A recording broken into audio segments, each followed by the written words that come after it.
ధనస్సు వారికి గనక చూసుకున్నట్లయితే మీ యొక్క రాస్యాధిపతి సప్తమ స్థానంలో ఉన్నాడు. ఆ సప్తమ స్థానంలో ఉండేటువంటి గురువుకి శుక్రుడు 14వ తేదీ నుంచి మారుతున్నాడు. 6లో ఉండే శుక్రుడు మరియు 3లో రాహువు, 4వ స్థానంలో కుజుడు, శని ఉంటూ ఆ యొక్క కుజుడు పంచమ స్థానంలో 14వ తేదీకి మారుతున్నాడు. పంచమంలో ఉండేటువంటి రవి బుధుడు కూడా 14 నుంచి వృషభంలోకి మారుతున్నాడు. మరి భాగ్యంలో కేతువు, తులారాశిలో ఉండే చంద్రుడు 12 రాశులు తిరుగుతాడు ఈ మే మాసం మొత్తము కూడా. దీని మూలంగా మీకు కలిగేటువంటి ఫలితాలు ఏమిటి, ఎటువంటి విషయాల పట్ల మీరు జాగ్రత్తగా ఉండాలి, ఏ దేవత ఆరాధన చేయాలి అనేటువంటి అంశాలు చెప్తుంది నేనైనప్పటికీ చెప్పిస్తుంది సాక్షాత్ లలిత అమ్మవారిగా భావిస్తూ, ఈ సప్తమ స్థానంలో మీ రాస్యాధిపతి ఉంటూ శుక్రుడు అక్కడికి వచ్చినందుకు కొంత వివాహ సంబంధించిన విషయంలో కొంచెం మూమెంట్ అనేటువంటిది వస్తుంది. కొంత మార్పులు అనుకోండి, కొంచెం గతంలో చేసే ప్రయత్నానికి కొంతవరకు సఫలీకృతం అవ్వడం అనేటువంటిది కనిపిస్తూ ఉంటుంది. మీకు అర్ధాష్టమ శని నడుస్తుంది, కుజుడున్నాడు శనితో పాటు.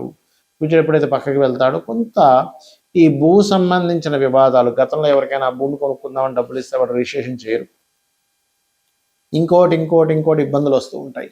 ఇటువంటి విషయాలలో మీకు ఇబ్బంది కలగకుండా ఉండడానికి కొన్ని ఇవి చూసుకుంటూ ఉండాలి. అలాగే ధైర్యంగా సాహసంగా కొన్ని ప్రయత్నాలు చేస్తారు. కాకపోతే ఏదైనా సరే మీరు భూమి, గృహము, ఫ్యాక్టరీ పెట్టడము ఇట్లాంటివి ఏమైనా 12వ తేదీ దాటిన తర్వాతే మీరు సెట్ చేసుకోండి. మరియు 10 నుంచి 15వ తేదీ వరకు, 10 నుంచి 10, 11, 12 తేదీలు మీరు ఏదైనా కొన్నిసార్లు చూడండి, నీటి ప్రదేశాలకు వెళ్ళే విషయాల్లోని, ఏదైనా అగ్రిమెంట్స్ రాసుకునే విషయాల్లోని కొంత జాగ్రత్తగా ఉండండి.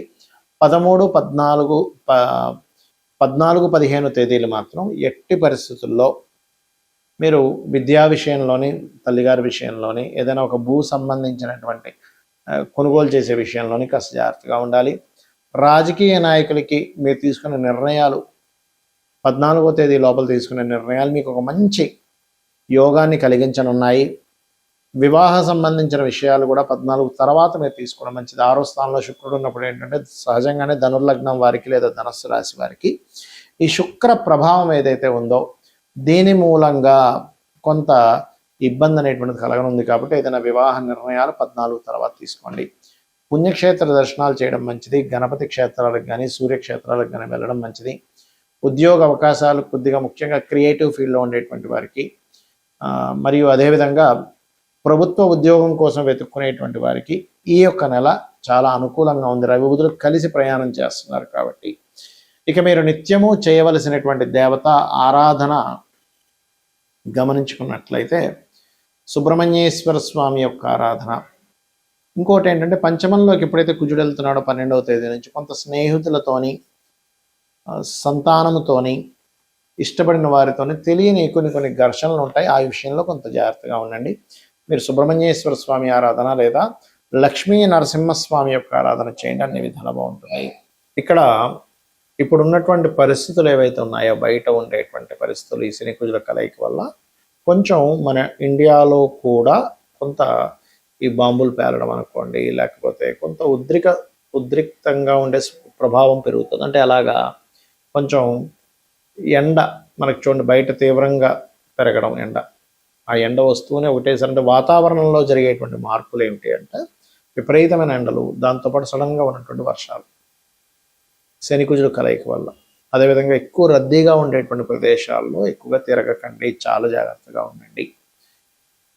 అలాగే మరొక విషయం ఏంటంటే ఈ విదేశాలకు వెళ్ళాలి, విదేశాల్లో ఉండేటువంటి వారు, నేను చాలా రోజుల నుంచి చెప్తూ వస్తున్నాను, 2-3 నెలల నుంచి ఇప్పుడు కూడా చెప్తున్నాను. ఎందుకంటే 12వ స్థానం, సహజ 12వ స్థానం అనేది శని కుజుడు ఉన్నారు అక్కడ, మీనరాశి. కాబట్టి ఏమాత్రం మీరు స్వదేశంలోకి వచ్చి ఉండగలిగితే కొంతకాలం రావడం మంచిది ఇప్పుడు ఉండేటువంటి కండిషన్స్ పరంగా చూసుకుంటే.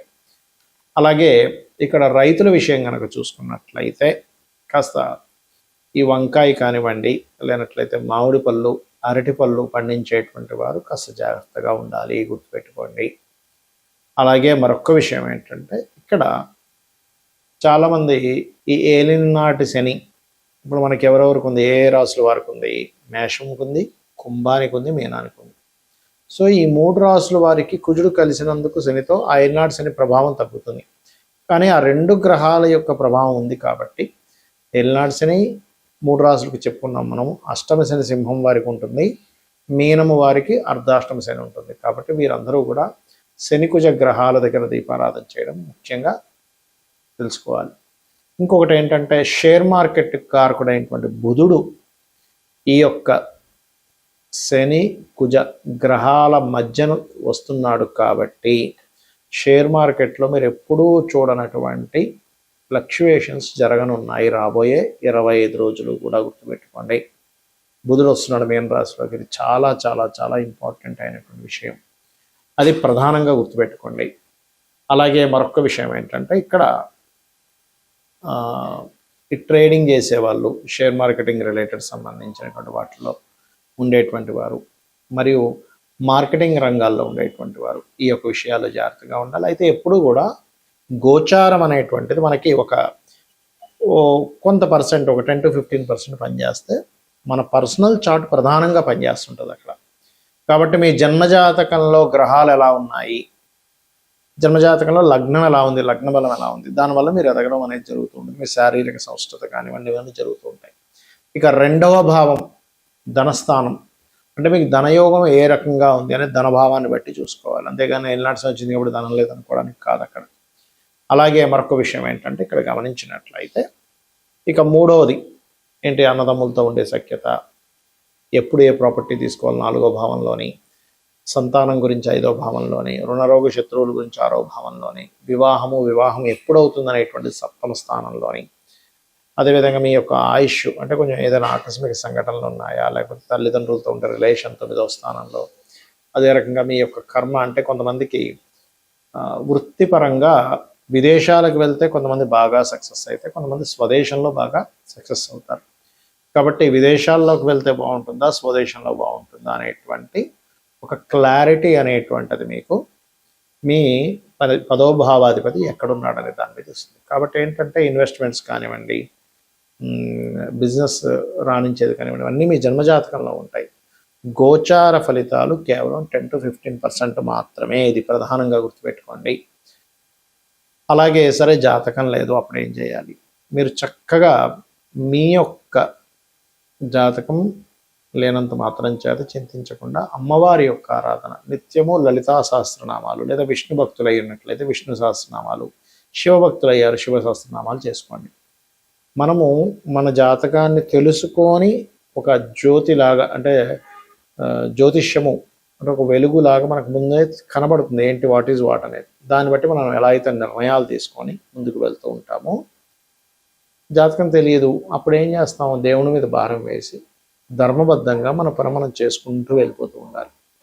ఇది ప్రధానంగా గుర్తుపెట్టుకుని అందరూ కూడా ఇప్పుడుండే ఈ శనికుజుల యొక్క ప్రభావం మూలంగా అందరూ అన్ని రాసుల వాళ్ళు కూడా కొన్ని విషయాలు కనుక పాటించినట్లయితే ఎటువంటి ఇబ్బంది పడరు వారు. ఒకటి, శక్తి దేవత ఆరాధన, అంటే ఆంజనేయ స్వామి ఆరాధన అనుకోండి, లలిత అమ్మవారి మన దుర్గా ఆరాధన అనుకోండి, ఎనీ శక్తి దేవత ఆరాధన అంటే మనకి దశమహావిద్యల్లో ఉండే దేవతామూర్తుల్ని ఆరాధించడం. రెండవది, మీకు దగ్గరలో గోశాల కనుక ఉన్నట్లయితే అందులోని దేశీవాలి గోవుకి, జెర్సీ ఆవుకి తినిపించొద్దని నేను చెప్పట్లేదు, కానీ జెర్సీ ఆవుకి దేశీ ఆవుకి ఉండే తేడా ఏమిటంటే ఇందులో సకల దేవతలు ఉంటారు, అది ఒక ప్రాణి అంతే, ప్రాణికి మీరు ఇస్తున్న ఫలితం వస్తుంది అక్కడ. ఇక్కడ సకల దేవత ఆరాధన జరుగుతూ ఉంటుంది, గుర్తుపెట్టుకోండి. ఆ రకంగా మీరు ఎప్పుడైతే ఈ యొక్క గోవులకి తినిపిస్తారో చక్కటి ఫలితాలు వస్తాయి. మరియు శనివారము మంగళవారం అందరూ కూడా ఎటువంటి ఇన్వెస్ట్మెంట్స్ చేయకండి దయచేసి, ఇది ప్రధానంగా గుర్తుపెట్టుకోవాల్సినటువంటి అంశం, గుర్తుపెట్టుకోండి. ఇక మీరు ఇంకొక విషయం ఏంటంటే అందరూ కూడా ఇన్వెస్ట్మెంట్ షేర్ మార్కెట్ గురించి చెప్పాను, ఈ గోవులకి పెట్టేటువంటి విషయం ఒకటి. చండీ వినడం కానీ చండీ పారాయణం కానీ ఇవి గనక చేసినట్లయితే మీ జన్మజాతకంలో ఒక్కోసారి చూడండి మనకి బ్లాక్డ్ భాగ్య చక్ర అంటూ ఉంటాం, ఏదైనా బ్లాక్ అయ్యి ఉందండి చక్రంలో, సంథింగ్ దోషం ఏర్పడింది, మేము దీనివల్ల చాలా కష్టం పడుతున్నాము అని అనుకునేటువంటి వారికి మీరు గనక చండీ వినడం కానీ, ఇప్పుడు చాలామంది ఏమనుకుంటారంటే ఆలయాల్లో సామూహికంగా జరుగుతూ ఉంటాయి, ఆ రకంగా సామూహికంగా జరుగుతున్నప్పుడు అక్కడికి వెళ్తే మనం అన్ని డబ్బులు కట్టలేం కదండి, అన్నప్పుడు మీరు అక్కడికి వెళ్ళి కూర్చున్నా కూడా అందులో 0.5% వస్తుందని చెప్తుంది శాస్త్రం. అక్కడికి వెళ్ళి పార్టిసిపేట్ చేసినా కూడా ఇలా చేయండి, అన్ని విధాలా మీకు బాగుంటుంది. శ్రీమాత్రే నమః.